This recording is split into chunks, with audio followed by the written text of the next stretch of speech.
What's up mga amigo? Welcome back sa ating YouTube channel. And sa araw na to, mag-discuss tayo paano magsimula ng or mag-set up ng CryptoBlade. So itong CryptoBlade po no, isa sa mga NFT games, na mga bagong NFT games. Isa to sa mga sumisikat ngayon at bago lang, so magandang mag-join dito. And paano ba magsimula dito? I-download nyo muna yung MetaMask kung wala pa kayong MetaMask. Kung meron na kayong MetaMask, skip nyo na tong step na to. So, search natin MetaMask. Click natin itong MetaMask. Una. Tapos yan, download. Then, ito gamit ko kasi hindi Chrome. Pero kung Chrome, diretso nyan lang. So, ito yung gamitin ko, Edge. Kasi naka-download na ako ng MetaMask sa Chrome ko. So, ito, sample lang to. So, i-get nyo yan. At i-add nyo extension. Ito na yan. Yun.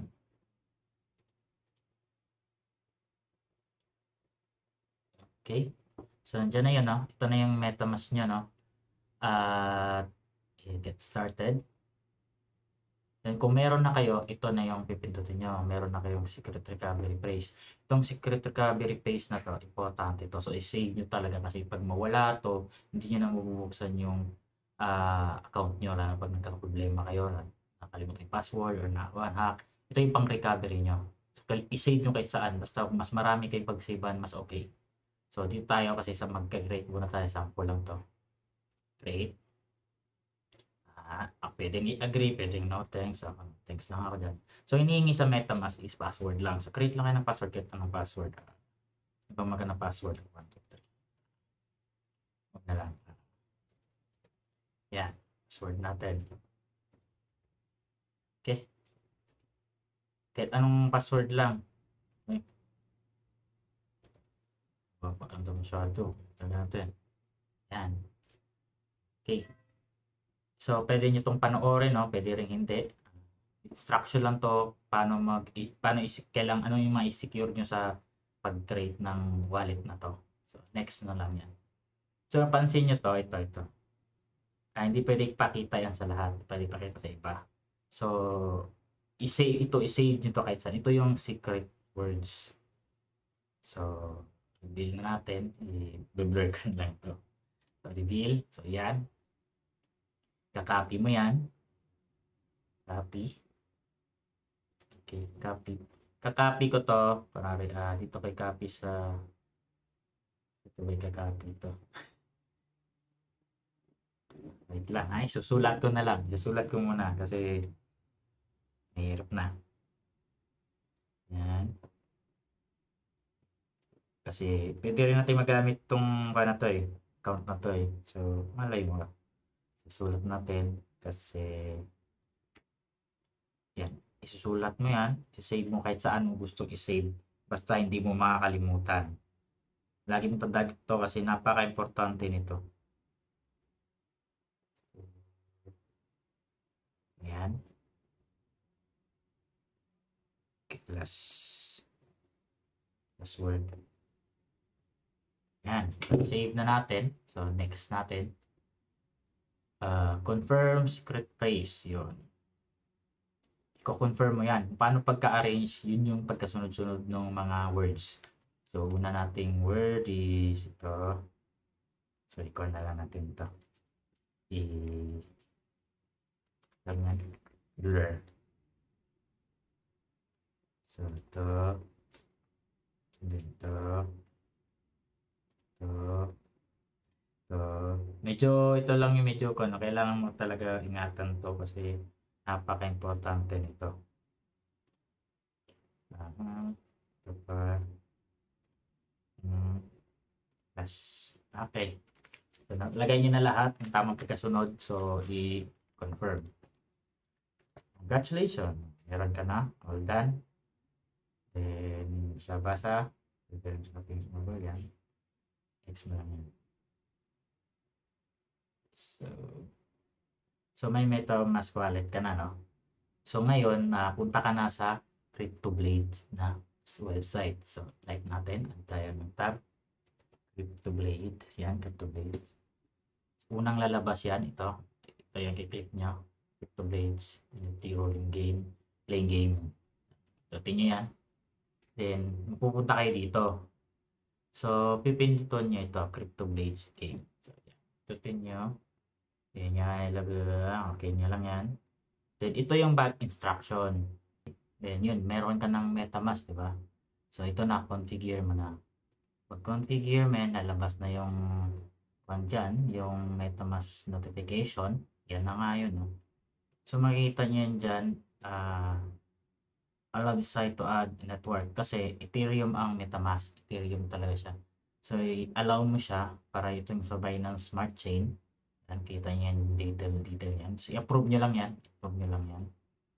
Then, next is yan. Malalabas yan. So, i-switch network nyo lang kasi, nung una kasi, kuha nyo dito. Ethereum mainnet. So, i-switch nyo to Binance Smart Chain mainnet. So, switch lang. Then, after yun na, naka-switch na siya. So, ang lalabas, ito na yung lalabas. Yan. Yun na yung lalabas niya. So, dyan, makita nyo yung ito, yung account number, yun yung address, then BNB skill. Kita nyo dyan. So, dahil meron na kayo MetaMask, naka-configure na sa CryptoBlades na account nyo. So, ngayon, paano natin lagyan ng laman yung BNB at makabili tayo ng skill. So, una, bago tayo makabili ng skill, bili mo tayong BNB. So, ako, gamit ko is Binance. So, yung Binance, alam ko, pero sa ibang way, hindi ko na alam. So, ituturo ko ngayon is yung Binance lang. Ang Binance na kuan is kailangan mo nang meron kang account ng Binance at dapat verify ka kasi para makaka-withdraw ka. Kasi pag hindi ka verified, limited lang yung account mo.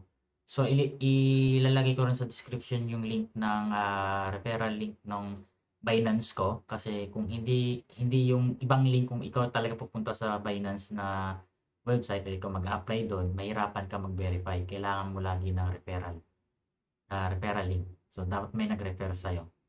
So, ilagay ko sa description yung link ng Binance para doon kayo mag-open na account at mag-download kayo, mag-open kayo na account. So, pag mag-verify kayo, minsan isang araw o minsan oras lang siya pag galing siya sa pag ni-refer lang. So, dahil doon, meron ka ng Binance. So, papakita natin kung paano ang Binance, no? So, wait lang. So, close mo natin tong Microsoft Edge. Doon muna tayo sa Binance. So, open. So, ito na yung Binance natin, no? So, kailangan natin mag-login. So, ilalagin ko muna yung Binance ko. Yan. Remember lang. Okay. So, laptop ko naman to. So, dapat pag mag-open kayo ng account, Binance, like mga wallet, Binance, CryptoBlades, o anong account na may money involved. So, mas maganda kung personal yung gamit. Huwag yung mga company laptops or company computers or ano-ano pa. Mas maganda personal nyo para safe yung data nyo. So, yun. Verify code lang. Cellphone ko. Minsan mahina yung signal dito. Sana naman. Verify code. Get code ko muna. Then, wait ko yung may magte-text yan. Verify si yun. May text na. So, copy lang natin to. Ito natin, type lang natin. So, yan. Submit. So, open na yung account, no? So, sa Binance, ito yung makikita, no, Binance. So, ito yung BNB. So, naka-BNB ako ngayon. Wait lang. Ilipat ko yung camera ko. So, yeah. So, yan. BNB. Naka-BNB tayo. Ito yung BNB. Yan. Ito yung itsura ng Binance. So, paano ba makabili ng Binance, no? Binance, basta Binance. Paano makabili ng BNB USDT? So, bibili mo yung BNB USDT. So, kung verify ka na sa Binance, kailangan punta ka lang dito sa trade P2P. P2P. Dito sa P2P, makikita mo yan. Wait, click natin P2P. Kung may Binance ka na, P2P ka. Punta ka sa P2P pag verify ka. Then, punta. So, makita mo sa P2P, dito yung mga seller ng mga coins. Ito, dollar tong USDT. No? So, dito makikita yung mga nagbebenta. So, i-click nyo dito, Philippines na lang. Yan. PHP nyo to. Ito. So, lalabas dyan lahat ng nagbebenta ng PHP ng USDT. So, bakit USDT ang bibilin mo? Kasi mas makamura kapag USDT ang bibilin mo. Kasi kung BNB ka, tingnan mo, ito yung rate niya ng dollar. So, pag BNB ka, diretso, tingnan mo ito, BNB. Pag diretso mo, mahal yan. Kung titingnan mo yan dun sa Binance, wait lang ha. Kung titingnan mo yung Binance niya, ang value ng isang BNB is 298. Pero pag binenta nila dito, kung mag-BNB ka direkta, tingnan mo 16,000. Diba? Magkano lang ang BNB? $298. Kukumpara mo yan, mga nasa, wait, kano to? Wait lang check natin yung conversion. Para maniwala kayo na mas mura talaga pag USDT kayo. So, 298 $298. So, nas around 15,000 lang yan. 15,000 lang yung 298 na yan. So, pag diretso kang BNB, 16,000. Diba? Mas makakatipid ka doon. Tapos, ang USDT, konti lang yung galaw niyan sa market. So, mas safe din siya. Kasi pag makabili ka ng USDT, abangan mo yung BNB. Ako kasi nung bumili ako ng BNB, hinintay kong bumaba pang BNB. So, ngayon mas mababa. Dati bili ko 313. So, ngayon 298. So, mas mura ngayon, no? Meron ka ng USDT, which dollar, meron ka na nun, pag bumaba pa, pili ka. Para mas marami ka mabibili. So, ito yung rate ng BNB. Kumpara mo sa USDT, ito yung rate. Paano mo makabili nito? Verify ka na, dito ka bumili. Kung hindi ka verify, hindi ka makaka-P2P transaction. So, paano bumili? Itong presyo na to, is ito yung limit niya. Dapat bilhin mo yung 70,000 pataas. So, pag hindi naman, kung hindi ganyan yung presyo yung gusto mong bilhin, hanap ka ng 10,000, no? 10,000 lang budget ko, pang bili lang ng skill, no? Hanap ka ng 10,000 worth dito. So, wala. So, next ka ulit. Next. So, next ka lang ng next hanggang makita. Kung gusto mong pang-start is 30,000. Ito, pasok ka dito 30,000 to 700,000. So, itong presyo na to ang mabibili mo. Itong 51.45 pesos. So, pag ito trip mo na, okay na ako dito, okay ka na dyan. So, buy USDT. Pag buy USDT mo, type mo lang dyan kung magkano. Type mo dyan para 30,000 yun, di ba? 30,000. So, ito yung worth ng USDT na mabibili mo. So, buy USDT, click nyo yan. Pag click nyo yan, mahirap kasi mag-transact dito. Magbaban ako eh. Hindi rin pwede mag-cancel dito ng pag nabuy nyo na, transact, mabayaran nyo yan. So, may hanggang tatlong cancel ka lang dito kasi mababan ka. So, try na lang na. So, may timer yan, no? So, parang ayaw mag-try. So, i-buy nyo yan. Pag buy, then, titingnan nyo, bago bibili. Dito, kikita nyo Union Bank, bank transfer, yan, Union Bank, ING. Yan yung mga cash deposit to bank. Yan yung mga accepted niyang mode of payment.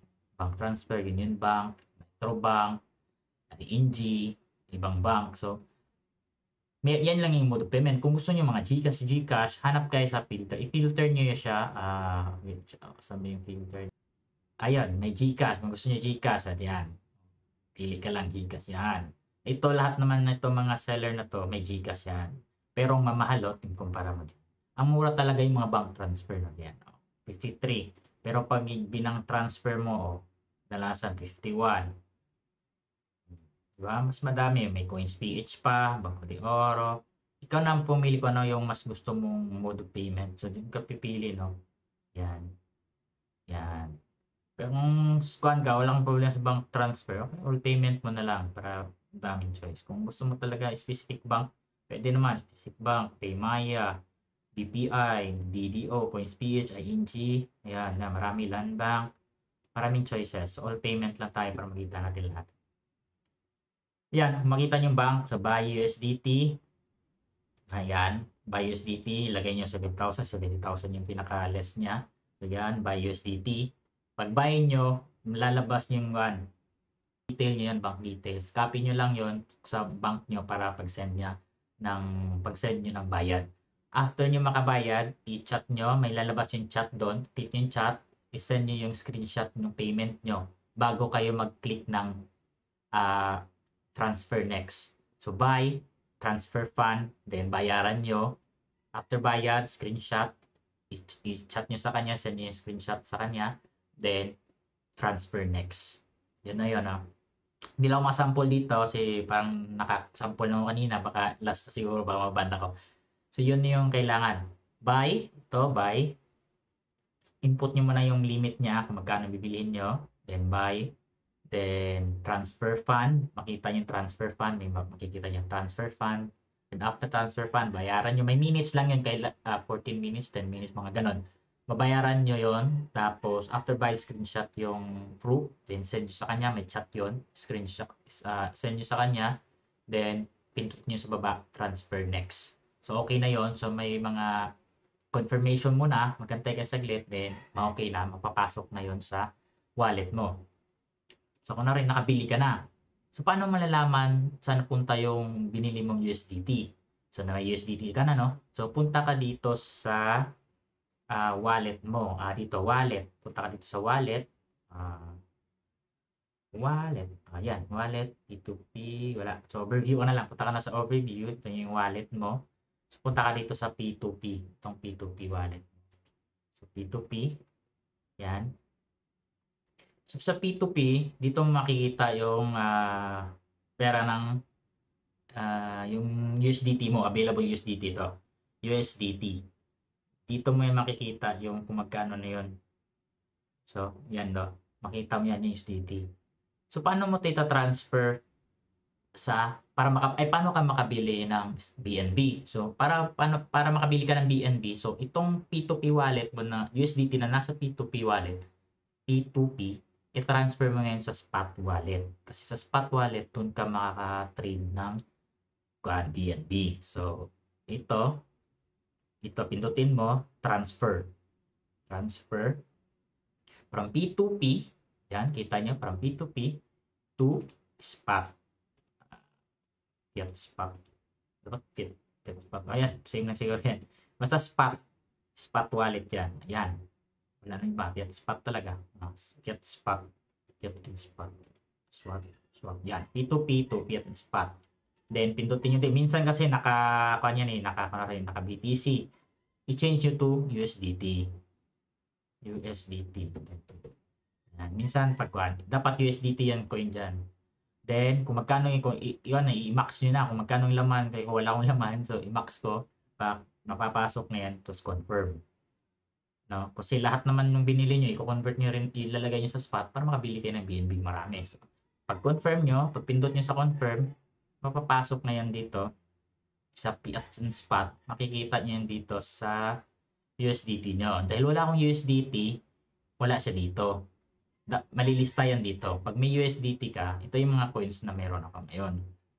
Yan, yung mga coins na meron ako. Yung mga trade ko na binili ko, pero hindi pa ngayon, hindi ko pwede ma-sell kasi mababa. So ito, kung meron ka ng USDT, lalabas yung USDT dito. Nakapila yung USDT. So ngayon naman, ang tanong, paano ka makakabili ng BNB? So nasa spot na yung wallet mo, no? So punta ka ngayon, nasa spot wallet na yung USDT mo. So punta ka ngayon sa trade. So classic trade. Ito naka-automatic BTC yan, di ba? Yan, kita yung BTC. So search nyo dito BNB/USDT. Yan. Pindutin nyo lang yan. Yan. BNB/USDT. So ito na lumabas, BNB/USDT. So ito na yung ngayon. So ang presyo ng BNB pair niya is USDT is 297. So kung rin magbabay ka, di ba? Ibabay mo yung lahat ng pera mo. So ito yung pera mo. May pera ka. Ito yung presyo ng kwan ngayon ng BNB. Isang BNB cost to 297 USDT. US dollar. Yan. Yan yung presyo niya. So gusto mong bumili ng meron kang $100 ngayon. So type mo dito $100. Yan. Tapos i-all mo to 100%. All mo 100%. Kara 100% or $100. Kung click mo 100%, lahat ng USDT mo yung bibili niya.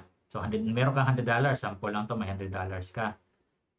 'Di ba may sample kay $100. Ito yung presyo niya.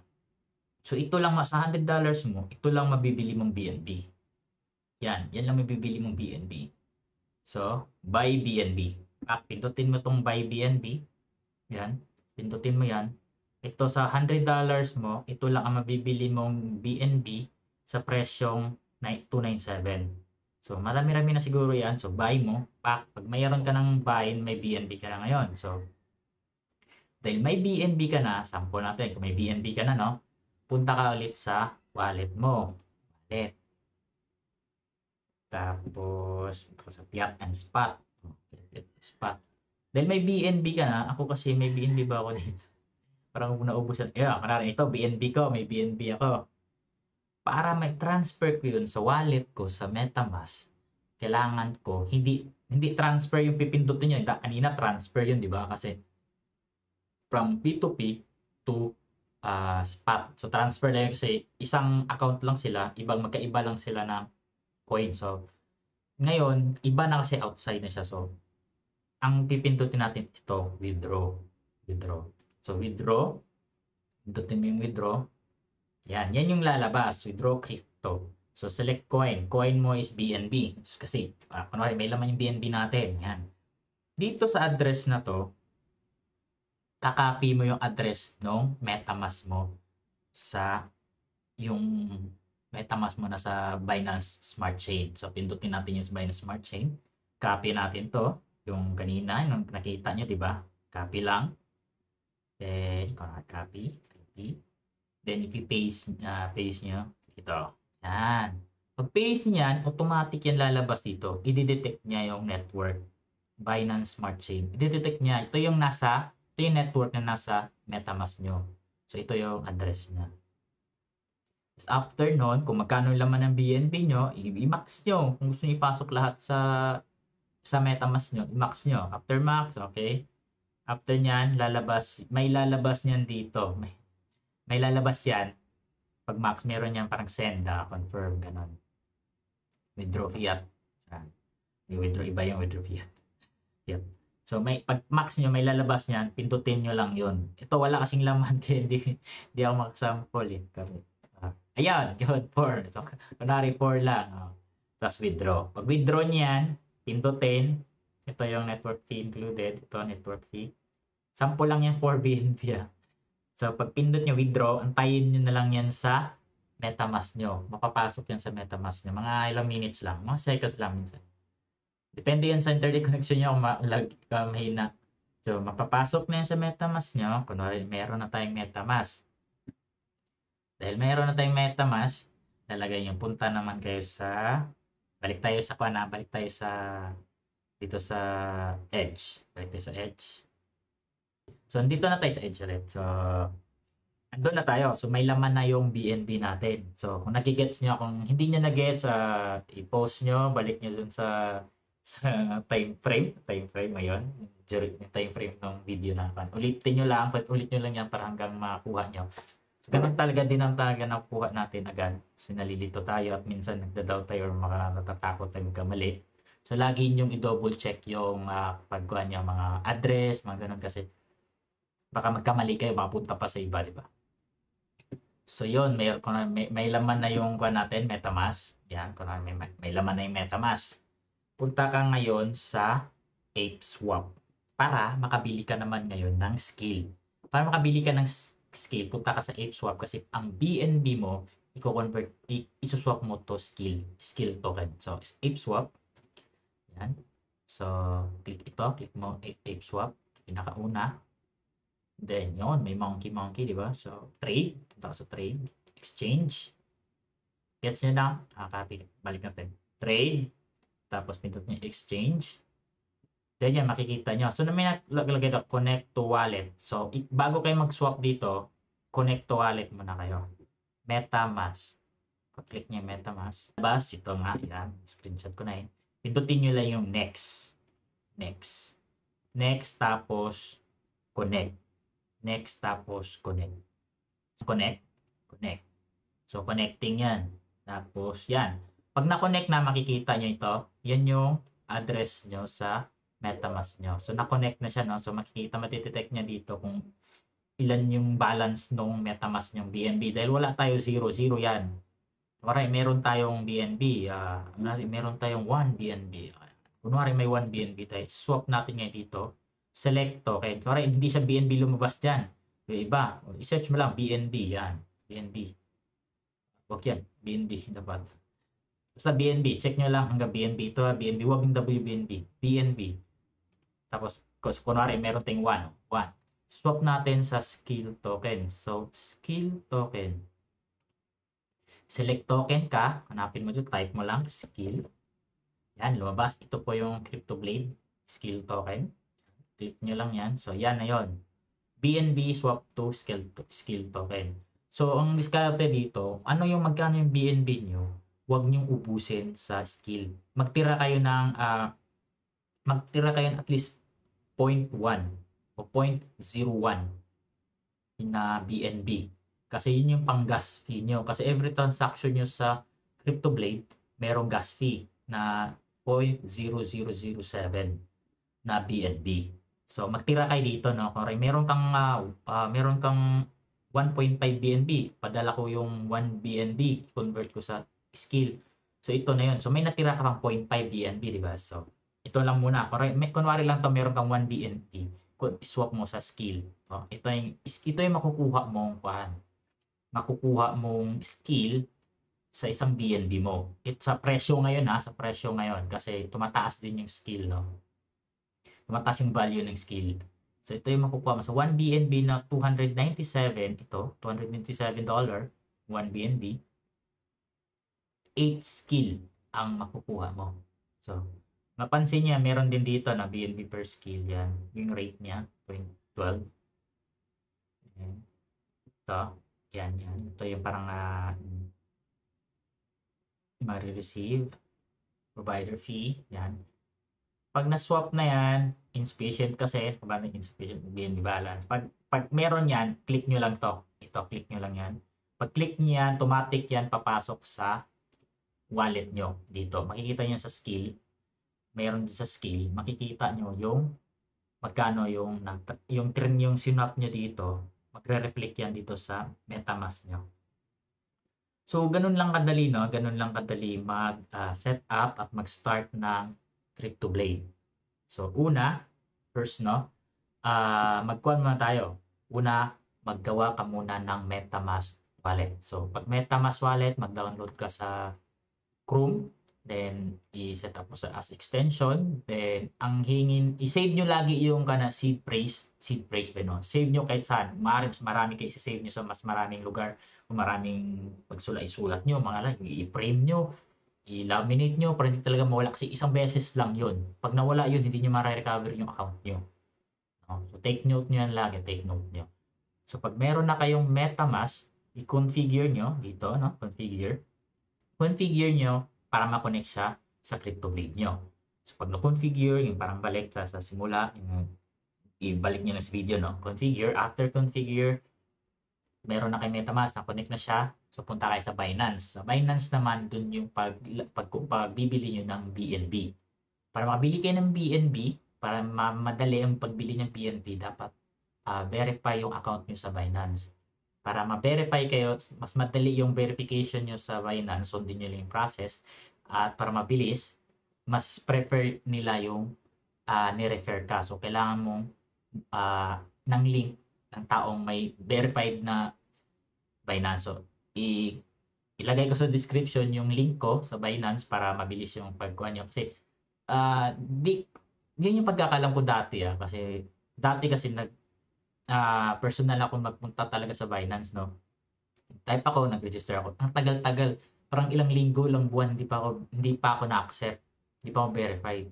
Nung nagkuhan ako, may nagsabi sa akin na kailangan yung link ng verified member na para mabilis yung verification. Ginawa ko. Kinopy ko yung link niya. Doon ako sa link niya nag-register. So, siya, na referral link niya. So, doon ako.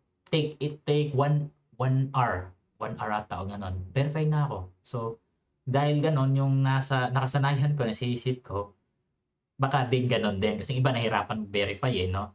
So, nung kagabi lang, meron akong sa Facebook, may nag-chat sa akin, nagpatulong sa akin. Kaya naggawa ko ng video na to guys, no? Kasi may maraming nagchat-chat paano daw gawin, paano ganito. So ito na yung tulong ko sa inyo, no, para isahan lang yung pagsasabi. So yun nga, ilalagay ko yung link sa baba, yung Binance ko. And after nun, pag-verify na kayo, punta kayo sa P2P.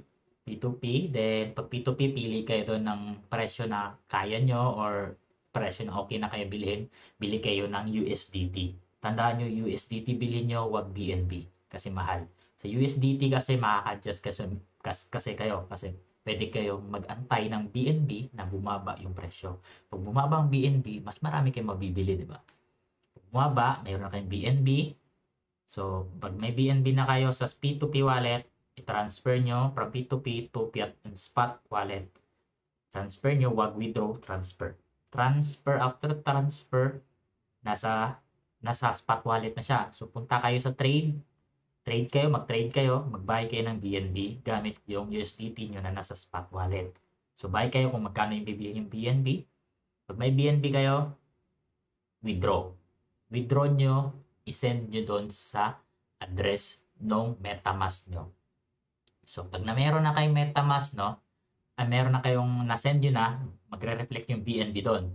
So, punta kayo sa ApeSwap. Ito, punta kayo sa ApeSwap, exchange, trade, exchange, then ito yung lalabas. Ito yung lalabas, no? Ito yung lalabas na sa screen nyo pag nag-trade kayo, nag-exchange.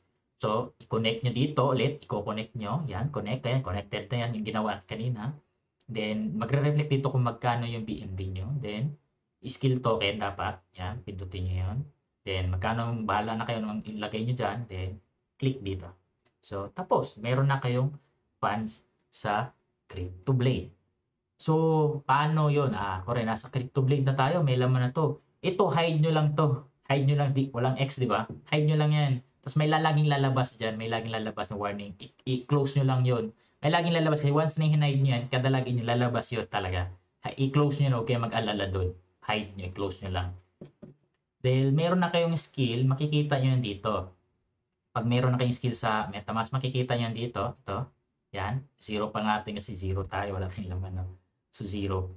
Skill. Pag meron na kayong skill, ang unang gagawin nyo, punta kayo dito sa Plaza. Sa Plaza naman, dito kayo makakabili ng karakter. Pag mayroon na kayong skill, lalabas yan dito, magkano yung karakter, no? Magkano yung karakter. Magkano bilhin. Ngayon, di ko sure, parang bumaba na eh. Dati 5 plus. Ngayon, mga nasa 3 point something skill. Bumaba pero yung value niya mataas pa rin. Bumaba lang yung number ng skill. From 5 naging 3. Pero ang 3 na yun, mataas pa rin yung value na yun kasi sa value na ng skill ngayon. Nasa Konata ngayon na nasa wait tingnan natin sa Gecko. Tingnan natin dito kung magkano yung skill. Skill. Hanapin natin yung skill skill. So, ito, calculate. So, sa ngayon, ang presyo ngayon is nasa $36.89. So, sa 3 skill, times 3 mo lang to. Yun yung isang worth ng isang 3 skill na character. So, doon, i-compute nyo lang yan. Pagdating nyo dito, pindutin yung Plaza, meron yung lalabas dito na parang box, create character, word, ganito. Ito, 3 point something skill ng isang character. Create kayo ng character. Tapos, dapat, sa apat, kung meron kayong budget, kaya nyo mag-apat na character, mas okay. Pero pag wala, budget ko lang kayo, pwede na kayo mag-start sa isang character, isang weapon. Okay na yun. Basta same ang weapon, same weapon sa same character. Sa sinasabi kong same element. Same na. Kung earth, water, ang weapon niya. So, ang kuha nila is 4 sana kasi para mas malaki yung kuha nila ma-earn nilang skill, no? Pero actually pwede ka na mag-start sa isa tapos 1 basta may weapon din. Bakit kailangan same element yung weapon sa character? Kasi may plus bonus damage,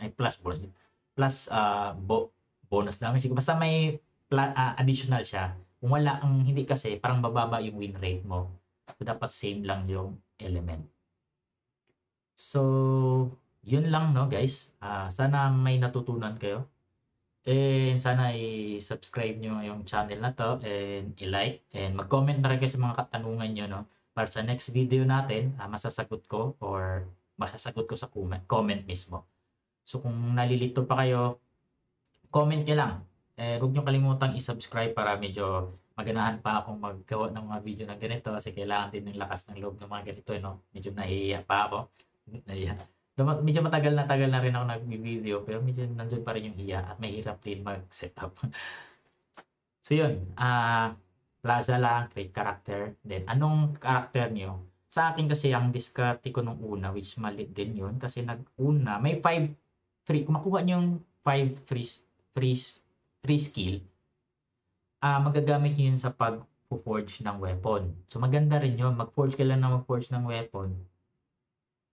Tapos pag-create nyo ng, meron nakakuha ka ng apat na element na weapon, no? At least meron ka ng weapon na 4, kahit level 1, maswertehan ka pa, 5 star, di ba?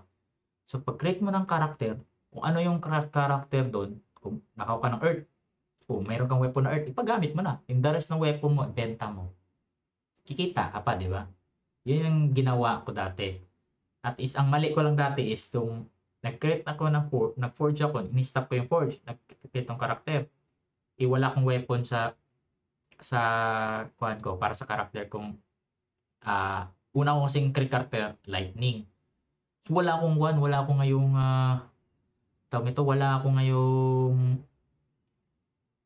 weapon para sa lightning. So ngayon bumili ako ngayon ng earth na character.